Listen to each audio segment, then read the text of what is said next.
Sutra of the Past Vows of Earth Store Bodhisattva.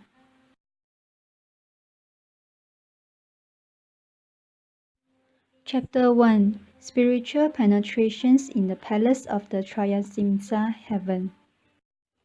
Thus I have heard, at one time the Buddha was in the Triasimsa Heaven speaking Dhamma for his mother.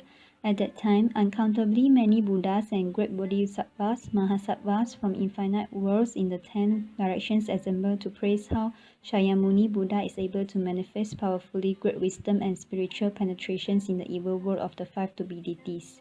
They lauded how he regulates and subdues the obstinate beings so that they can learn what causes sufferings and what brings bliss. Each one sent his attendants to pay their respect to the World-Honored One. At that time, the Thus come one smiled and emitted billions of great light clouds. There was the light cloud of great fulfillment, the light cloud of great compassion, the light cloud of great wisdom, the light cloud of great prajna, the light cloud of great samadhi, the light cloud of great auspiciousness, the light cloud of great blessings, the light cloud of great merit, the light cloud of great refuge, and the light cloud of great praise.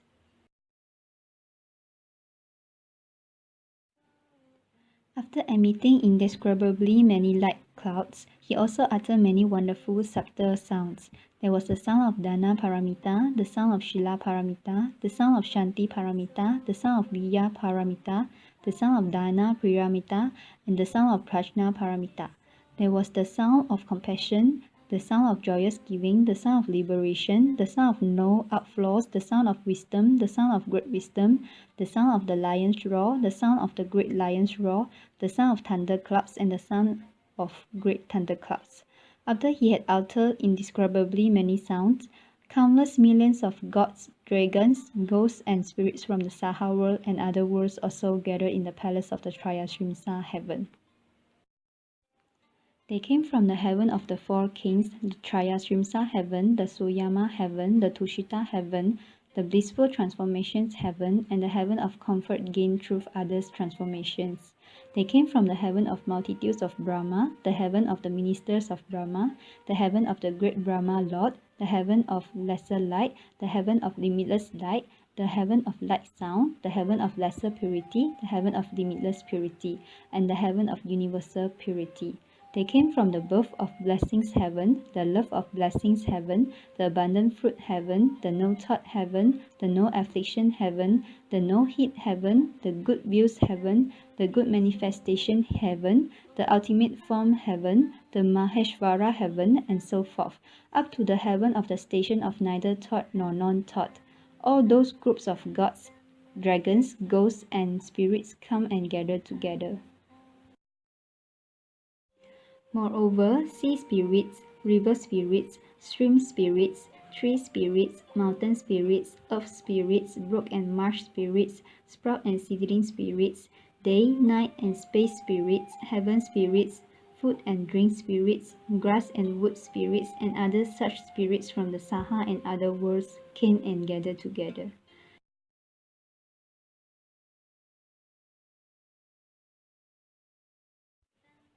In addition, all the great ghost kings from the Saha and other worlds came and gathered together.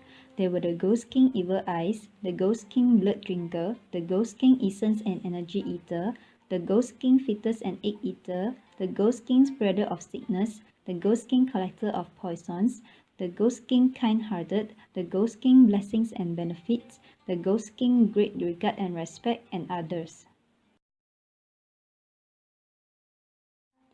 At that time, Shakyamuni Buddha said to the Dharma priest Manjushri Bodhisattva Mahasattva, "As you regard these Buddhas, Bodhisattvas, gods, dragons, ghosts, and spirits from this land and other lands who are now gathered in the Triasimsa heaven, do you know how many of them there are?"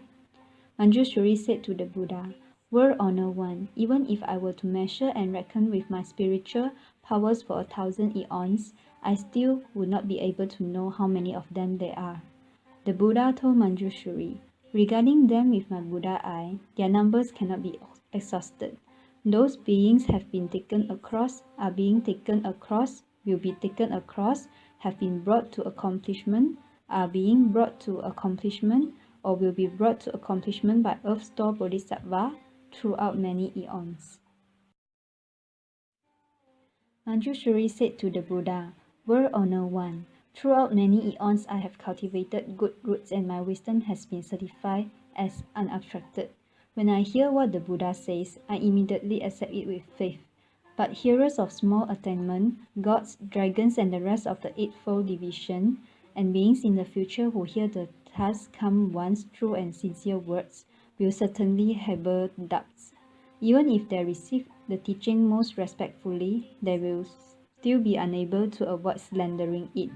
My only wish is that the Word Honor One will proclaim for everyone what Earth-Store Bodhisattva, Mahasattva practiced and what vows he made while on the level of planting causes that now enable him to succeed in doing such inconceivable deeds." The Buddha said to Manjushri, "By way of analogy, suppose that each blade of grass, tree, forest, rice plant, hemstalk, bamboo, reed, mountain, rock, and dust mote in a 3,000 great thousand world system was a Ganges river.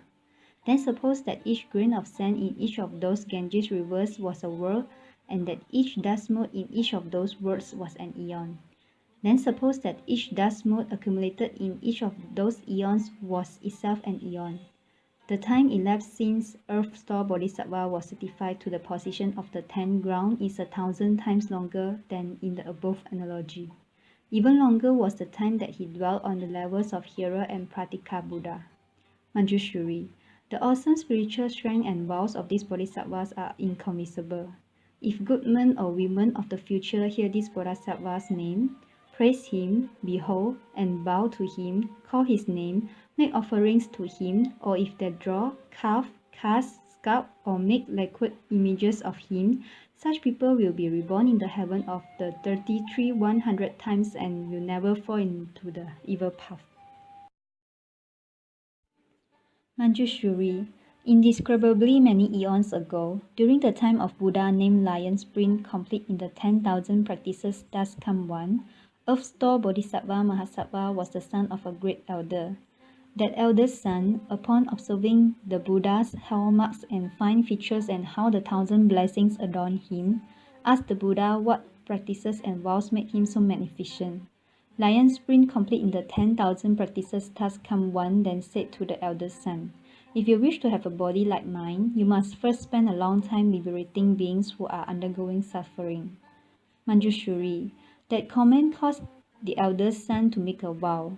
"From now until the end of the future time throughout uncountable eons, I will use expensive, expedient means to help beings in the sixth path who are suffering for their offenses. Only when they have all been liberated will I myself become a Buddha." From the time he made that great vow in the presence of the Buddha until now, hundreds of thousands of nayutas of inexpressibly many eons have passed, yet he still is a bodhisattva. Another time, inconceivable asamkhya eons ago, there was a Buddha named Enlightenment Flower Samadhi Self-Mastery King Taskamwan. That Buddha's lifespan was 400 billion asamkhya eons. During his Dharma image age, there lived a Brahmin woman endowed with ample blessings from previous lives who was respected by everyone. Whether she was walking, standing, sitting, or lying down, God surrounded and protected her. Her mother, however, embraced a deviant faith and often slighted the triple jewel. The worthy daughter made use of many expedients in trying to convince her mother to hold right views, but her mother never totally believed. Before long, the mother's life ended and her consciousness fell into the relentless hell. When her mother's life ended, the Brahmin woman, knowing that her mother had not believed in cause and effect while alive, felt that her karma would certainly pull her into the evil path. For that reason, she sold the family house and acquired many kinds of incense, flowers, and other gifts. With those, she performed a great offering in the Buddha, stupas, and monasteries. She saw an especially fine image of the Daskamwan Enlightenment Flower Samadhi Self-Mastery King in one of the monasteries. As the Brahman woman beheld the honored countenance, she became doubly respectful while thinking to herself, "Buddhas are called greatly enlightened ones who have attained all wisdom. If this Buddha were in the world, I could ask him where my mother went after she died. He would certainly know." The Brahman woman then wept for a long time as she gazed longingly upon the task-come one. Suddenly a voice in the air said, "O weeping worthy woman, do not be so sorrowful. I shall now show you where your mother has gone." The Brahman woman placed her palms together as she addressed space, saying, "Which virtuous divinity is comforting me in my grief? Ever since the day I lost my mother, I have held her in memory day and night, but there is nowhere I can go to ask about the realm of her rebirth." The voice in the air spoke to the woman again. "I am the one whom you behold and worship, the former enlightenment flower Samadhi self-mastery king Daskam one. Because I have seen that your regard for your mother is double that of ordinary beings, I have come to show you where she is." The Brahman woman suddenly lunged toward the voice she was hearing and then fell, injuring herself severely. Those around her supported and attended to her, and after a long time she was revived. Then she addressed the air, saying, "I hope the Buddha will be compassionate and quickly tell me into what realm my mother has been reborn. I am now near death myself." Enlightenment flower Samadhi self-mastering King Daskam one told the worthy woman, "After you make your offerings, return home quickly. Sit upright and concentrate on my name. You will soon know where your mother has been reborn." The Brahman woman bowed to the Buddha and returned home. The memory of her mother sustained her as she sat upright recollecting Enlightenment flower Samadhi self-mastery King Daskam one. After doing so for a day and a night, she suddenly saw herself beside a sea whose waters seethed and bubbled. Many evil beasts with iron bodies flew swiftly back and forth above this sea. She saw billions of men and women popping up and down in the sea, being fought over, seized, and eaten by the evil beasts. She saw yaksha with different shapes. Some had many hands, some many eyes, some many legs, some many heads. With their sharp fangs, they drove the offenders on toward the evil beasts.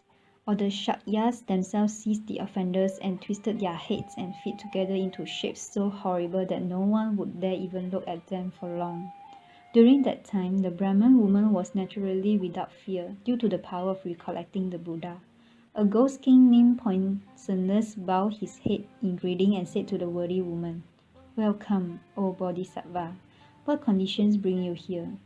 The Brahman woman asked the ghost king, "What is this place?" Poisonous replied, "We are on the western side of the great Iron Ring mountain, and this is the first of the seas that encircle it." The worthy woman said, "I have heard that the hells are within the Iron Ring. Is that actually so?" Poisonous answered, "Yes, the hells are here." The worthy woman asked, "How have I now come to the hells?" Poisonous answered, "If it wasn't awesome spiritual strength that brought you here, then it was the power of karma. Those are the only two ways that anyone gets here." The worthy woman asked, "Why is this water seething and bubbling, and why are there so many offenders and evil beasts?" Poisonous replied, "These are beings of Jambudvipa who did evil deeds. They have just died and passed through 49 days without any surviving relatives doing any meritorious deeds on their behalf to rescue them from their distress. Besides that, during their lives they themselves didn't plan any good causes. Now their own karma calls forth these hells. Their first task is to cross this sea. 10,000 yojanas east of this sea is another sea in which they will undergo twice as much suffering. East of the sea is yet another sea where the sufferings are doubled yet again. What the combined evil causes of the three karmic vehicles evoke is called the Sea of Karma. This is that place." The worthy woman asked the ghost king Poisonous, "Where are the hells?" Poisonous answered, "Within 3 seas are hundreds of thousands of hells, each one different. 18 of those are known as the Great Hells. 500 subsequent ones inflict limitless cruel sufferings. Following those are hundreds of thousands that inflict limitless further sufferings." The worthy woman again questioned the great ghost king. "My mother died recently, and I do not know where she has gone." The ghost king asked the worthy woman, "When the Bodhisattva's mother was alive, what habits did she have?" The worthy woman replied, "My mother held deviant views and ridiculed and slandered the triple jewel. Even if she occasionally believed, she would soon become disrespectful again. She died recently and I still do not know where she was reborn. Poisonless asked, what was the Bodhisattva's mother's name and clan? The worthy woman replied, my parents were both Brahmins. My father's name was Shila Sudarshana. My mother's name was Yedili. Poisonless placed his palms together and implored the worthy woman, please, worthy one, quickly return home. There is no need for you to grieve further. The offender Yedili was born in the heavens 3 days ago. It is said that she received the benefit of offerings made and blessings cultivated by her filial child who practiced giving to enlightenment flower samadhi self-mastery king Taskamwan at tupas and monasteries. Not only was the Bodhisattva's mother released from the hells, but all the offenders who were destined for the relentless hell also received bliss and were reborn with her. Having finished speaking, the ghost king put his palms together and withdrew. The Brahmin woman returned swiftly as if from a dream, understood what had happened, and then made a profound and far-reaching vow before the stupas and images of enlightenment flower samadhi self-mastery king Taskamwan, saying, I vow that until the end of future eons, I will respond to beings' sufferings for their offences by using many expedient devices to bring about their liberation. The Buddha told Manjushri, the ghost king Poisonless is the present Bodhisattva foremost wealth. The Brahmin woman is now Earth Store Bodhisattva. Chapter 2. The Division Bodies Gather.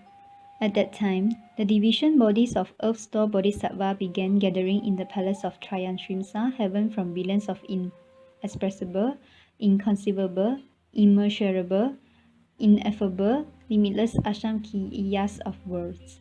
They came from wherever hells are found. Due to the spiritual powers of the Taskamwan, each came from his own direction and was joined by thousands of billions of nayutas of those who had obtained liberation from the path of karma. All brought incense and flowers as offerings to the Buddha.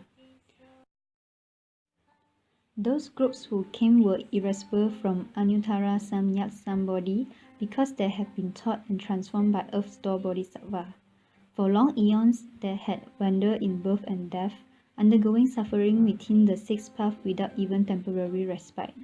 Now they had reached various levels of stagehood, due to the great compassion and deep vows of Earth Store Bodhisattva.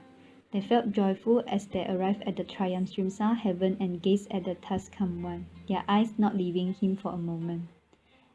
At that time, the world-honored one stretched forth his golden-coloured arm and rubbed the crowns of all the division bodies of Earth Store Bodhisattva Mahasattva, gathered from billions of impressible, inconceivable, immeasurable, ineffable, limitless asamkhiyas of worlds, and said, I teach and transform obstinate beings such as these within the evil worlds of the five stupidities, causing their minds to be regulated and subdued so that they renounce the deviant and return to the proper. But 1 or 2 out of 10 still cling to their bad habits.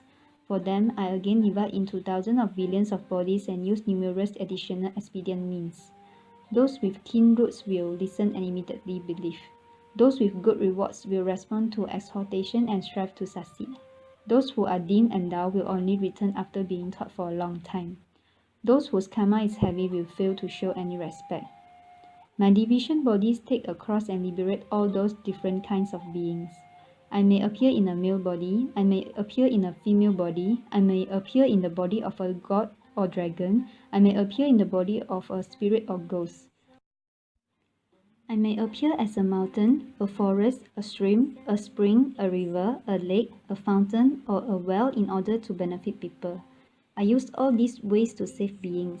I may appear in the body of God Shakra, I may appear in the body of Lord Brahma, I may appear in the body of a wheel-turning king, I may appear in the body of a lay person, I may appear in the body of a national leader, I may appear in the body of a prime minister, I may appear in the body of an official, I may appear in the body of a bhikshu, a bhikshuni, a upasaka, an upasaki, and so forth up to the body of a hearer, an arhat, a pratika Buddha, or a bodhisattva in order to teach and rescue beings. It is not that I appear to them only in the body of Buddha. Reflect on how I have toiled for repeated eons and endure acute suffering to take across the free, stubborn beings who resist being taught and continue to suffer for their offenses. Those not yet subdued undergo retributions according to their karma. If they fall into the evil destinies and are enduring tremendous suffering, then you should remember the gravity of this entrustment I am now making to you here in the playlist of Trayashimsa Heaven. Find ways to liberate all beings in the Saha world from now until the time when Maitreya comes into the world. Help them escape suffering forever, encounter Buddhas, and receive predictions. At that time, all the division bodies of Earth Store Bodhisattva that came from all those worlds merged into a single form. Then he wept and said to the Buddha, "Throughout long eons I have been receiving the Buddha's guidance and from that have developed inconceivable spiritual power and great wisdom. My division bodies fill worlds as many as grains of sand in millions of billions of Ganges rivers. In each of those worlds, I transform myself into millions of billions of bodies. Each body rescues millions of billions of people, helping them to return respectfully to the triple jewel, escape birth and death forever, and reach the bliss of nirvana. Even if their good deeds within the Buddhadharma amount to as little as a strand of hair, a drop of water, a grain of sand, a mote of dust, or the tip of a hair, I will gradually take them across, liberate them, and help them gain great benefit. I only hope that the world honor one will not be worried about beings of the future who have bad karma." In that way, he addressed the Buddha 3 times. I only hope that the world honor one will not be worried about beings of the future who have bad karma. At that time, the Buddha praised Earth Store Bodhisattva and said, "Excellent, excellent. I will help you in this work you so willingly undertake. When the vast vows that you keep making throughout so many eons are fulfilled and all those beings have been saved, then you will be certified as having attained Bodhi."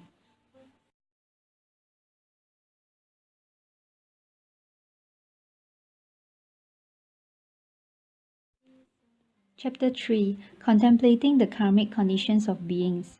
At that time, the Buddha's mother, Lady Maya, placed her palms together respectfully and asked Earth Store Bodhisattva, "Great sage, could you tell us about the different kinds of karma that beings of Jambudvipa create and the resulting retributions that they undergo?"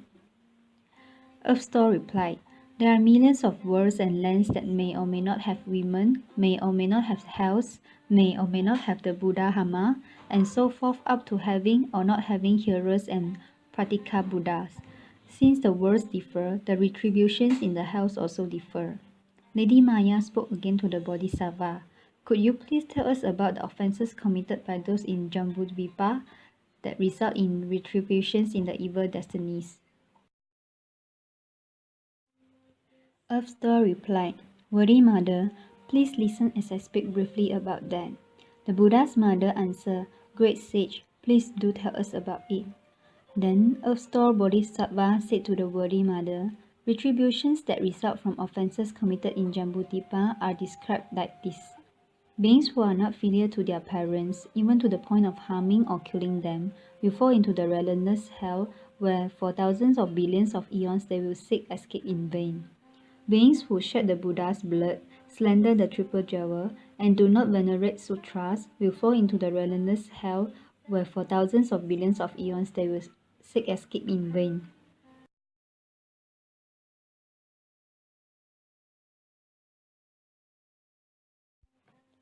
Beings who usurp or damage the property of the eternally dwelling, who defile bhikshus or bhikshunis, who commit sexual acts within the Sangharama, or who kill or harm beings there, will fall into the relentless hell where for thousands of billions of eons they will seek escape in vain. Beings who seem to be Shramanas, but in their minds they are not Shramanas, who destroy the things of the eternally dwelling, who deceive lay people, who go against the precepts, and who commit many other evil deeds, will fall into the relentless hell where for thousands of billions of aeons they will seek escape in vain.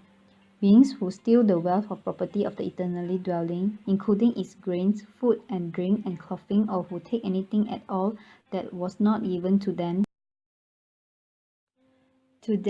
will fall into the relentless hell where for thousands of billions of eons they will seek escape in vain."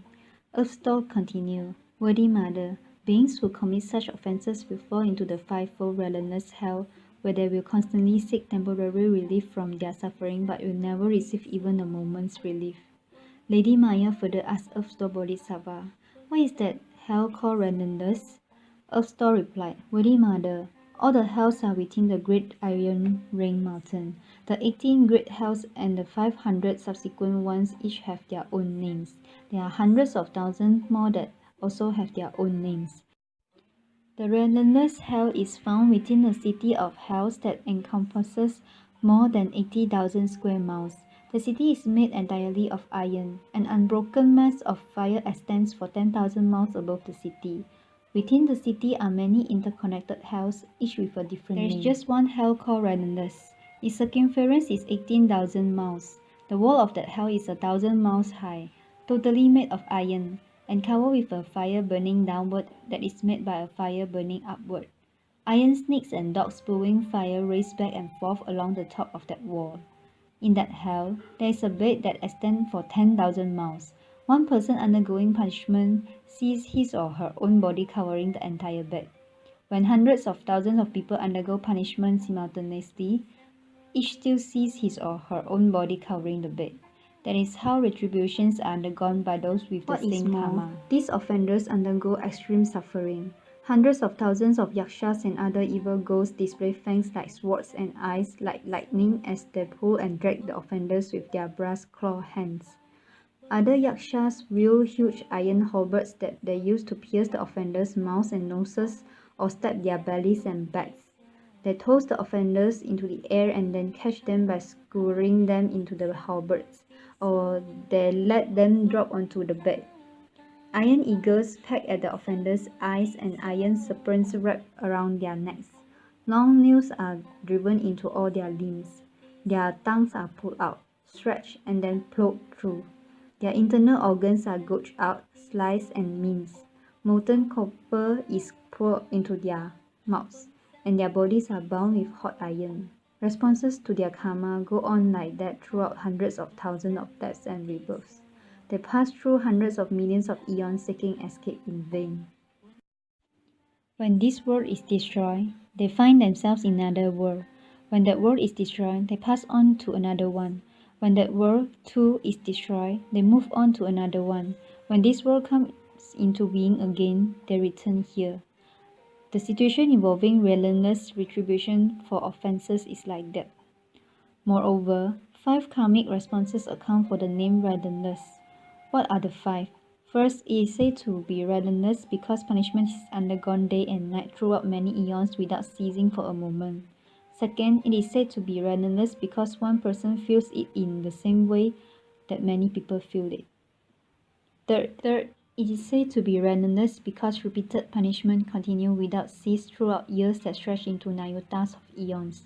Those punishments are inflicted by instruments of torture such as forks and clubs, or by eagles, serpents, wolves, and dogs, or by pounding, grinding, sawing, drilling, chiseling, cutting, and chopping, or by boiling liquids, iron nets, iron ropes, iron asses, and iron horses, or by rawhide stripes bound around one's head and molten iron poured over one's body, or by meals of iron pellets and drinks of molten iron.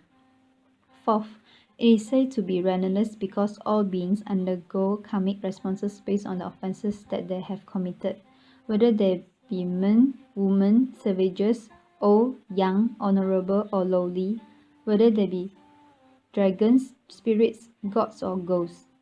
Fifth, it is said to be relentless because offenders continually undergo 10,000 deaths, as has many rebirths each day and night from the moment they first enter this hell and go on through hundreds of thousands of eons. During that time, they seek even a moment's relief, but it never comes. Only when their karma is exhausted can they leave the hell and be reborn elsewhere.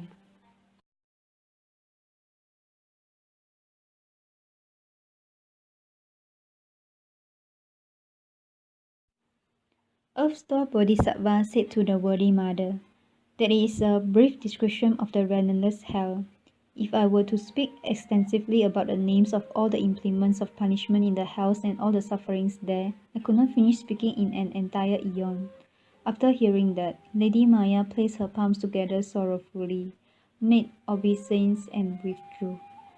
Chapter 4 Karmic Retributions of Beings in Jambudvipa.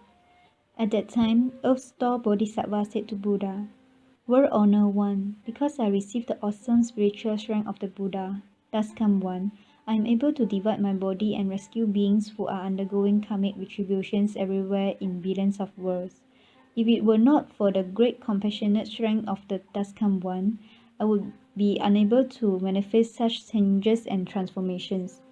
Now the World Honor One has entrusted me with rescuing and liberating beings in the sixth path until Ajita becomes a Buddha. I accept the entrustment. World Honor One, please have no further concern." Then the Buddha told Earth-Store Bodhisattva, "Beings who have not yet obtained liberation have unfixed natures and consciousnesses. Their bad habits wreak bad karma. Their good habits bring rewards. Reacting to situations by committing good or evil deeds causes them to turn in the five paths without a moment's rest. Throughout eons, as numerous as dust motes, they remain confused, deluded, obstructed, and afflicted by difficulties. They are like fish swimming through waters laced with nets. They may slip through and keep their freedom temporarily, but sooner or later they will be caught. I am concerned about such beings. But since you keep making extensive vows repeatedly throughout successive eons to take such offenders across, what further worries need I have?"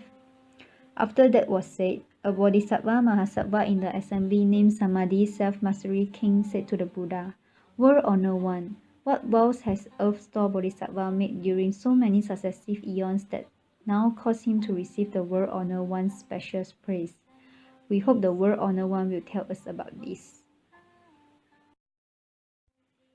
Then the World Honor One replied to Samadhi Self-Mastery King, listen attentively, and reflect well on the examples I am about to give you. One time, limitless asamkhiyas of nayutas of inexpressible eons ago, a Buddha named All Knowledge accomplished Taskam one worthy of offerings, one of proper and pervasive knowledge, one perfect in clarity and conduct, well-grown one, unsurpassed knight who understands the world, taming and subduing hero, teachers of gods and people, Buddha, World Honor One, appear in the world. That Buddha's lifespan was 60,000 eons. Before he became a monk, he was the king of a small country and was friendly with the king of a neighboring country. Both kings practiced the 10 wholesome deeds and benefited beings. Because the citizens of those two neighboring countries did many bad things, the two kings made a plan using far-reaching expedients. One king vowed to quickly become a Buddha and then rescue absolutely all the other beings. The other king vowed, "I do not want to become a Buddha until I first rescue all those who are suffering for their offenses, enabling them to find peace and finally to reach Bodhi." The Buddha told the Bodhisattva Samadhi Self-Mastery King, "The king who vowed to quickly become a Buddha is all knowledge accomplished thus come one. The king who vowed to keep saving beings who are suffering for their offenses rather than become a Buddha is Earth-Store Bodhisattva." Another time, limitless asamkhiya eons ago, a Buddha named Pure Lotus Eyes Taskam One appeared in the world. His lifespan was 40 eons. In his Dharma image age, an arhat who had accumulated blessings from rescuing beings met a woman named Bright Eyes, who offered a meal to him once while he was teaching and transforming beings. "What is your wish?" asked the arhat. Bright Eyes replied, "On the day of my mother's death, I performed meritorious deeds to rescue her, but I do not know where my mother is now." Sympathizing with her, the arhat entered Samadhi to contemplate and saw the Bright Eyes' mother had fallen into a bad destiny where she was undergoing extreme suffering. The arhat asked, "Bright Eyes, what unwholesome karma did your mother create while alive that makes her now have to undergo such terrible suffering in a bad destiny?" Bright Eyes replied, "My mother enjoyed eating fish, turtles, and other sea creatures. She especially liked to fry or broil fish and turtle eggs. Every time she ate those, she took thousands of lives. Oh, Venerable One, please be compassionate and tell me how she can be saved." The arhat took pity on Bright Eyes and used his skillful means. He urged Bright Eyes thus, with sincere resolve, be mindful of pure lotus eyes thus come one, and also make carved and painted images of him. When you do so, both the living and the dead will be rewarded. Bright Eyes heard that, quickly renounced everything she loved, and swiftly commissioned painted images of the Buddha. Then she made offerings before them. The reverence she felt moved her to tears, and she wept in grief as she beheld and bowed to the Buddha. Suddenly, near the end of the night, in a dream, she saw that Buddha's body, dazzling gold in color and as large as Mount Sumuru, emitting great light. He said to Bright Eyes, your mother will be born in your household before long, and as soon as that infant can feel hunger and cold, he will speak. Shortly thereafter, a maidservant in the house bore a son who spoke before he was 3 days old. Lowering his head and weeping, he said to Bright Eyes, the karmic conditions we create during our lives and deaths result in retributions that we ourselves must undergo. I am your mother and have been in darkness for a long time. Since you and I parted, I have repeatedly fallen into the great hells. Upon receiving the power of your blessings, I have been reborn as a servant's child with a short lifespan. 13 years from now, I will fall into the evil paths again. Do you have some way to free me so that I can avoid them? When Bright Eyes heard those words, she knew without a doubt that they were her mother's. Choked with sobs, she said to the servant's child, since you were my mother, you should know your own past offenses. What unwholesome karma did you create that made you fall into the evil path? The maidservant's son answered, I am undergoing retribution for 2 kinds of karma, killing and slandering. Had I not received the blessings you earned to rescue me from difficulty, I would not yet be released from that karma.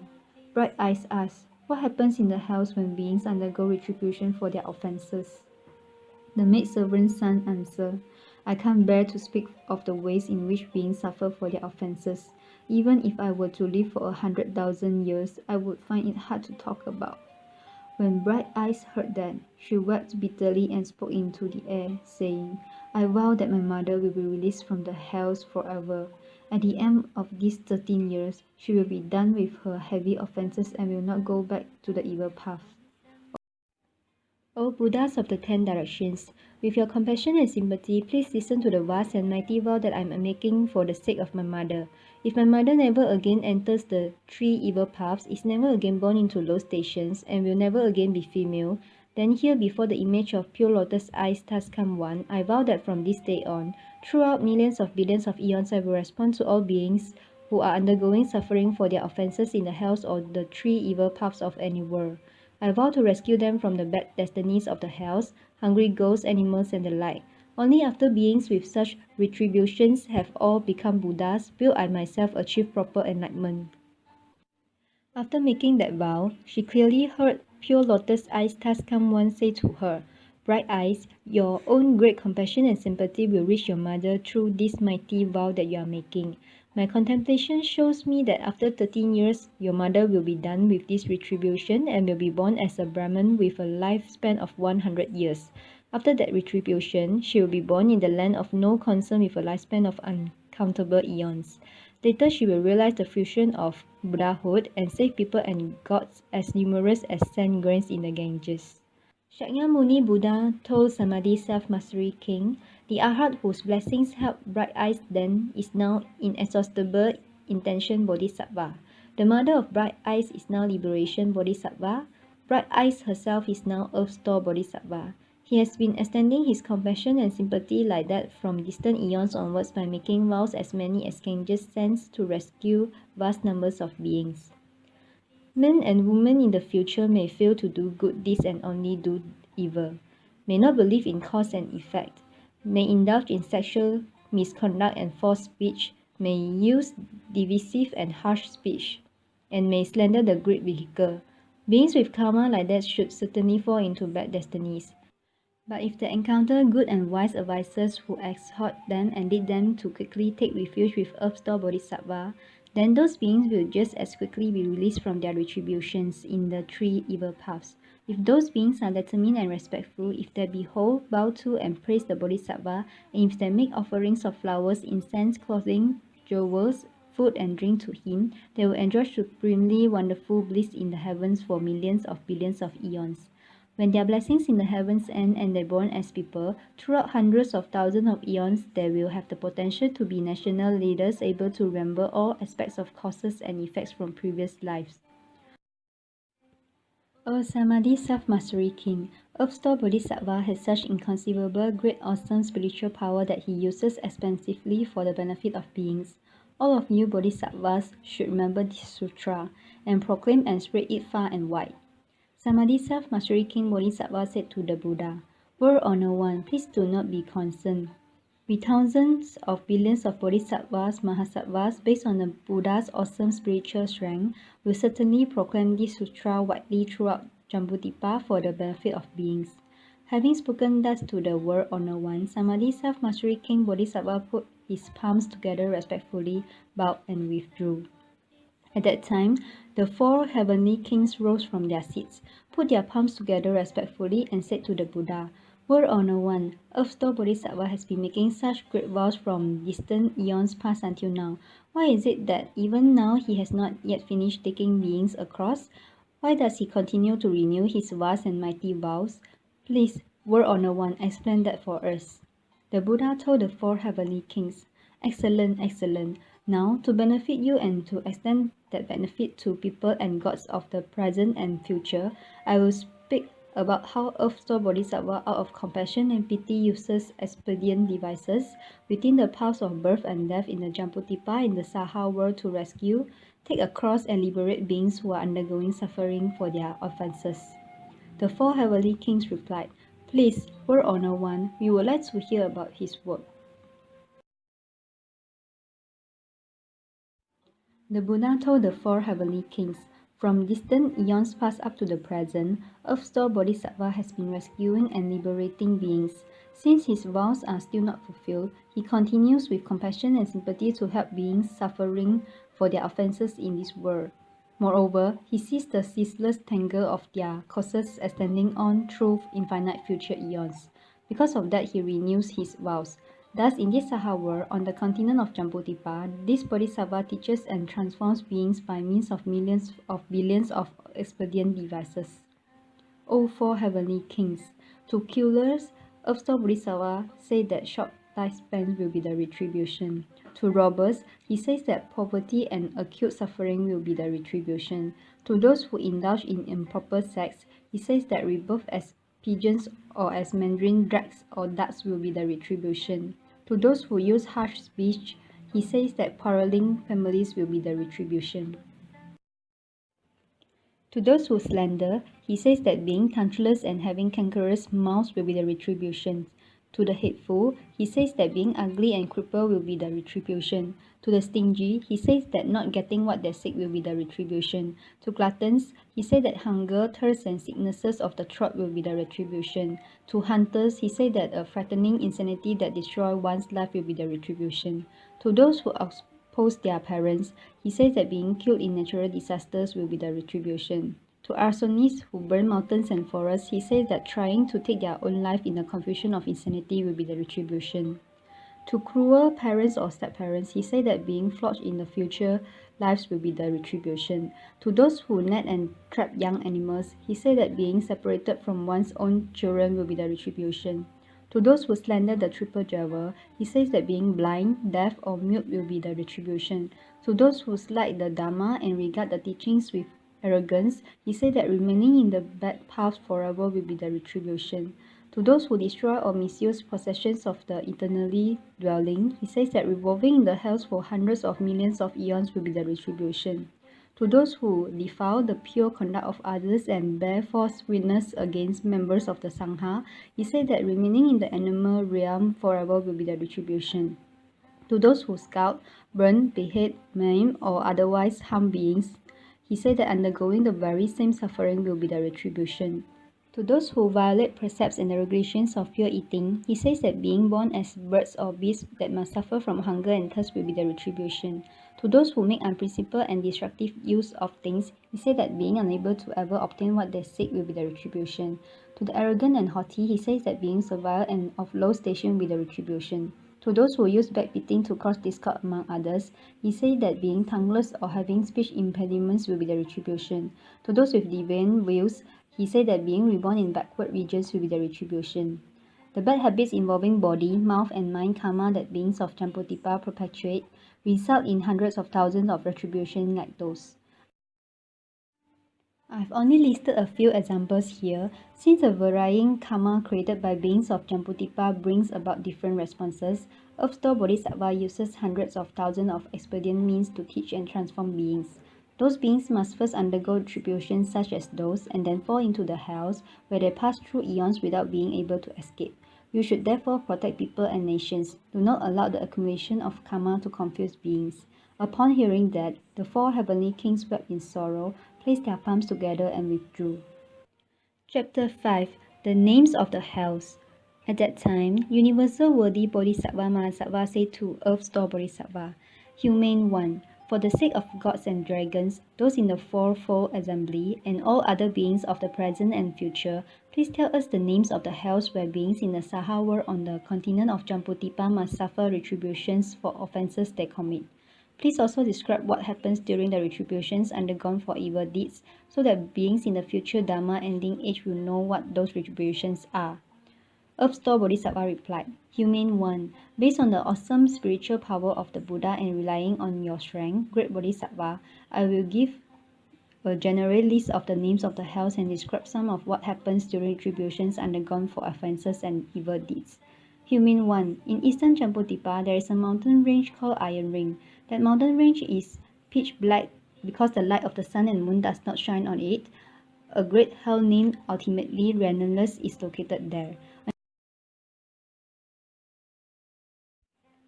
Another hell is called Great Avicii.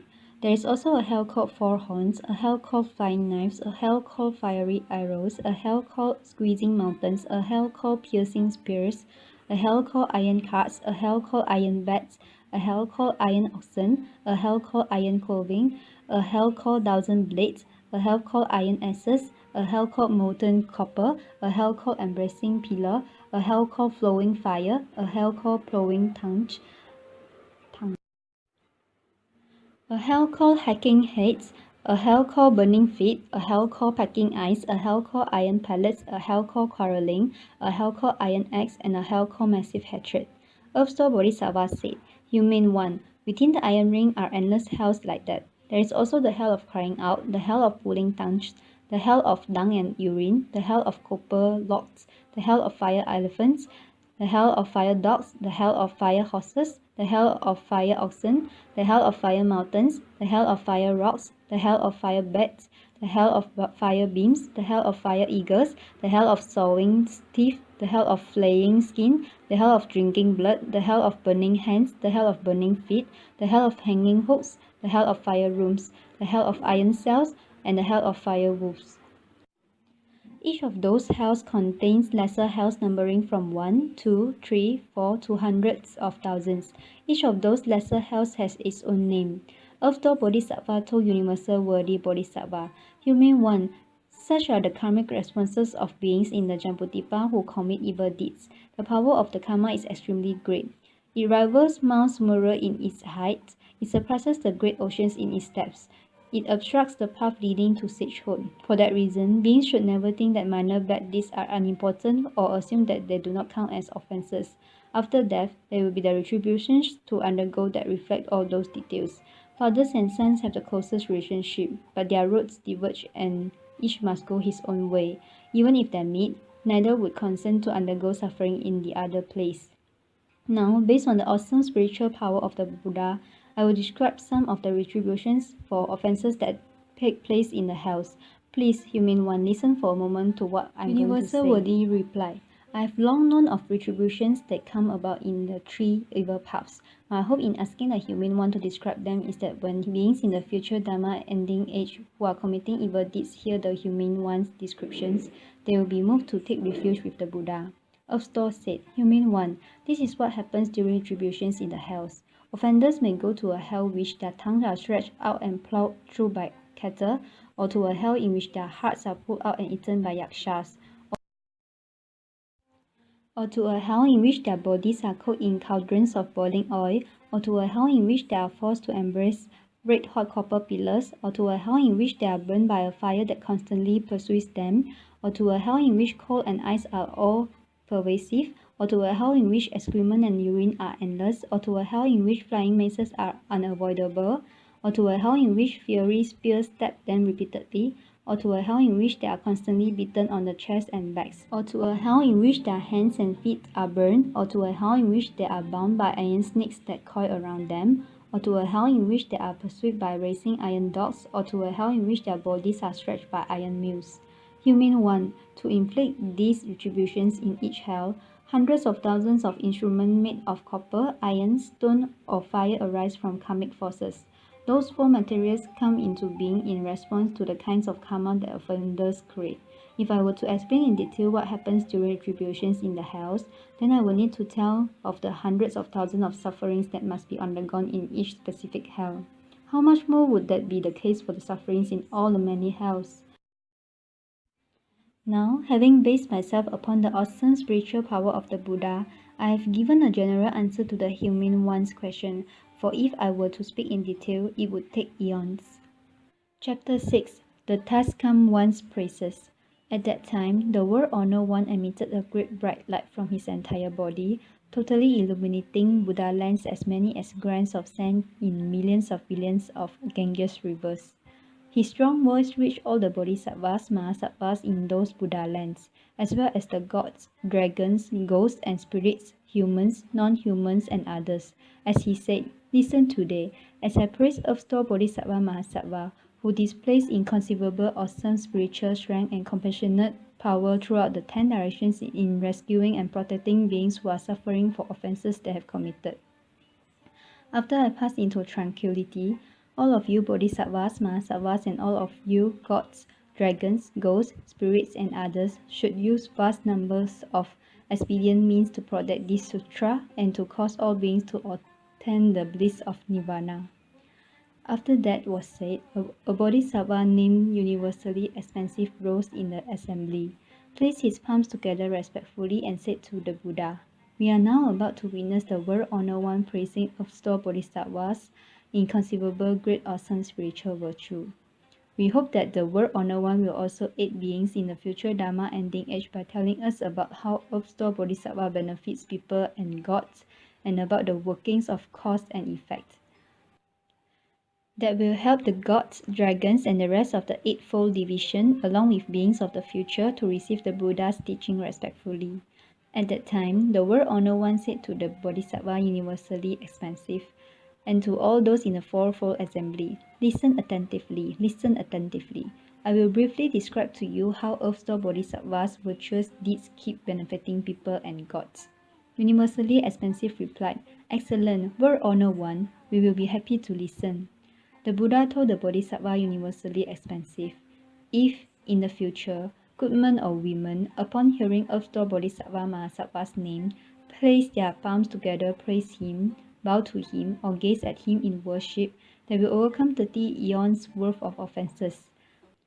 Universally Expansive, if good men or women gaze upon and bow but once to painted or drawn images of the Bodhisattva or images made of clay, stone, lacquer, gold, silver or bronze, they will be reborn 100 times in the heaven of the 33 and will eternally avoid falling into the evil destinies. If their blessings in the heavens come to an end and they are born in the human realm, they will become national leaders who will suffer no loss of benefits. There may be women who dislike having female bodies. Suppose they wholeheartedly make offerings to images of Earth-Store Bodhisattva, such as paintings or images made of clay, stone, lacquer, brass, iron, or other materials.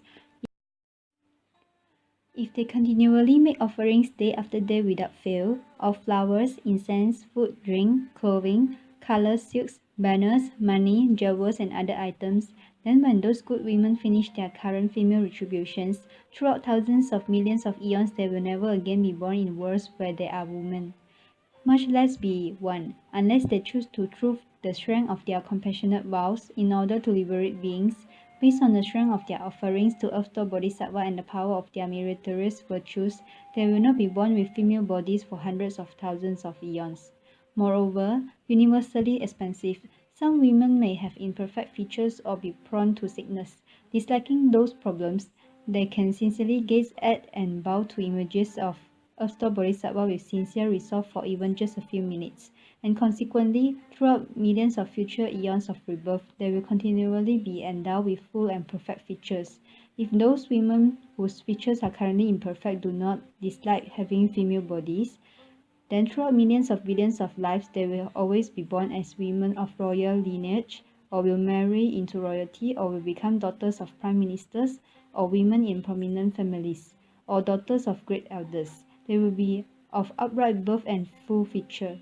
They will receive such blessings from having sincerely beheld and worshipped Earth-store Bodhisattva. Moreover, universally expansive, there may be good men or women who are able to play music, sing or chant praises and make offerings of incense and flowers before images of the Bodhisattva, or who are able to exhort one or more others to do likewise. Now and in the future, such people will be surrounded day and night by hundreds of thousands of ghosts and spirits who will even prevent bad news from reaching their ears, much less allow them to be personally involved in any accidents. Moreover, universally expansive, in the future, evil people, evil spirits, or evil ghosts may see good men or women taking refuge with, respectfully making offerings to, praising, beholding, and bowing to images of Earth-store Bodhisattva. Those beings may make the mistake of ridiculing such acts of worship, saying that they are of no merit. They may sneer at those good people, condemn them behind their backs, or get a group or even one other person to have even as little as one thought of condemnation. Such beings will fall into the Avicii hell, and the extreme misery they will undergo as retribution for their slander will not end even after the 1,000 Buddhas of the worthy eon have passed into tranquility. Only after that eon will there be reborn among the hungry ghosts, where they will spend 1,000 more eons before being reborn as animals. Only after another 1,000 eons will they obtain human bodies, but they will be poor and lowly with incomplete faculties, and their evil karma will cause them to suffer mental afflictions. Before long, they will fall into the evil paths again, universally expansive. Such are the retributions that those who ridicule and slander others' acts of worship will undergo. How much worse will the retributions be if, besides their slandering, they have other evil views? Moreover, universally expansive, in the future, men or women may be bedridden for a long time and in spite of their wishes, be unable either to get well or to die. At night, they may dream of evil ghosts, or of family and relatives, or of wandering on dangerous paths. In numerous nightmares, they may roam with ghosts and spirits. As days, months, and years go by, such people may become weak and emaciated, cry out in pain in their sleep, and become progressively more depressed and melancholy. Those things happen when the force of their karma has not yet been determined, making it difficult for them to die and impossible for them to be cured. The ordinary eyes of men and women cannot perceive such phenomena. In that situation, other people should recite this sutra out loud once before images of the Buddhas and Bodhisattvas on behalf of any such sick person, or they could offer to the Buddhas and Bodhisattvas possessions that the sick person cherishes, such as clothing, jewels, gardens, or houses. They should speak distinctly to the sick person, saying, "Now before this sutra or these images, we are offering these items on behalf of this sick person." They may offer sutras or images, or commission images of Buddhas or Bodhisattvas, or build stupas or monasteries, or light oil lamps or give to the eternally dwelling. They should tell the sick persons 3 times about the offerings that are being made, making sure that they both hear and understand what is being done. If the sick people's consciousnesses are already scattered and their breathing has stopped, then for 1, 2, 3, 4 and go on through 7 days, the other people should continue to inform them clearly of the offerings and to read this sutra out loud. When those sick people's lives end, they will gain liberation from all their heavy and disastrous offenses committed in the previous lives, even offenses warranting 5-fold relentless retribution. They will be born in places where there will always no past lives. So how much greater will the karmic rewards be if good men or women can write out this sutra themselves or commission others to do so, or if they can carve or paint images themselves or commission others to do so, the benefits they receive will be great indeed.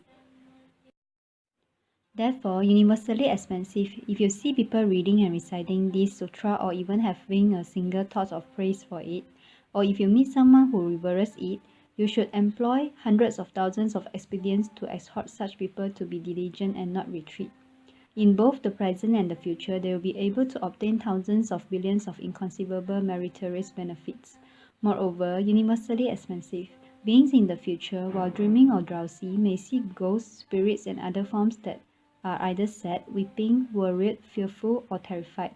Those are all fathers, mothers, sons, daughters, brothers, sisters, husbands, wives, and other relatives from 1, 10, 100, or 1,000 lives past who have not yet been able to leave the bad destinies. They have nowhere to turn for the powerful blessings needed to rescue them. And so they try to communicate with their closest descendants, hoping that those relatives will use some skillful means to help them get out of the evil paths. Universally expansive, using your spiritual power, exhort those descendants to recite this sutra with sincere resolve before the images of Buddhas or Bodhisattvas, or to request others to recite it, either 3 or 7 times. When the sutra has been read aloud the proper number of times, relatives in the evil paths will obtain liberation and never again appear to those who are dreaming or drowsy. Moreover, universally expansive, people of low station and those who are slaves or bonded or deprived of their freedom in other ways may be aware of their past deeds and wish to repent of them and reform. If, while beholding and bowing to Earth-Store Bodhisattva's image with sincere resolve for 7 days, they are able to recite his name a full 10,000 times, then when their current retribution ends, those people will always be born into wealth and honor for hundreds of thousands of lives. How much the more will they avoid any of the sufferings of the 3 evil paths? Moreover, universally expansive, in the future in Jambudvipa, when the wives of Kshatriyas, Brahmins, elders, and Upasakas of the various families and clans are about to give birth to sons or daughters, the family members should recite this inconceivable sutra and the Bodhisattva's name a full 10,000 times during the 7 days before the birth of those children. If those infants, whether male or female, had been destined to undergo a terrible retribution for things done in past lives, they will be liberated from those retributions. They will be peaceful, happy, easily raised, and will have long lives. If those children were due to receive blessings, then their peace and happiness will increase, as will their lifespans. Moreover, universally expansive, on the 1st, 8th, 14th, 15th, 18th, 23rd, 24th, 28th, 29th, and 30th day of the lunar month, the offences of beings are tabulated and their gravity assessed. Every single movement of stirring of thought on the part of beings of Jambudvipa creates karma and offences. How much more is that the case when they bluntly indulge in killing, stealing, sexual misconduct, false speech, and hundreds of thousands of other kinds of offences? If they are able to recite this sutra once on those 10 vegetarian days, before the images of Buddhas, Bodhisattvas, or worthy ones and sages, then no disasters will occur within a radius of 100 yojanas around them. The relatives of those who recite, both old and young, now and in the future, will be apart from the evil paths throughout hundreds of thousands of years. If they can recite this sutra once on each of 10 vegetarian days, then there will be no accidents or illness in the family, and they will have food and clothing in abundance.